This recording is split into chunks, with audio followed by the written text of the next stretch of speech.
Момичета, привет и от мен. Това, което обичам да правя е да започна деня с визуализация и медитация.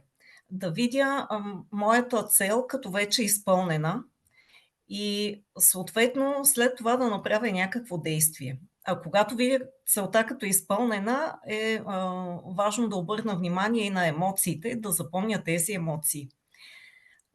Тялото да ги запомни, мозъка да ги запомни, за да може всеки път, когато ние мислим за нашата цел, да се появяват тези емоции, да ни движат към нея. Също така е важно да направим и то веднага поне една малка стъпка към целта. Целта е хубаво да я виждаме постоянно написана пред нас и тъй като всички сме многозадачни, мултифункционални, с много отговорности и това ни отклонява вниманието, това, което съм забелязала, че при мен действа успешно, е когато имам само една задача, в продължение на 2 часа я правя само нея и тогава аз имам нещо завършено, някакъв етап, някаква стъпка.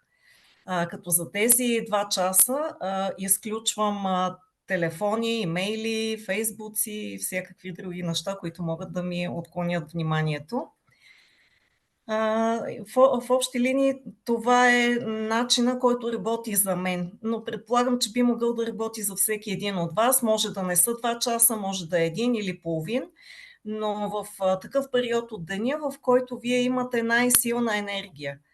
Не когато сте с най-силна енергия да четете книжка, не, тогава правете това, което ще Ви придвижи към целта, а когато искате да се отпуснете, тогава си вземете книжката. И Oh, yeah, that's right.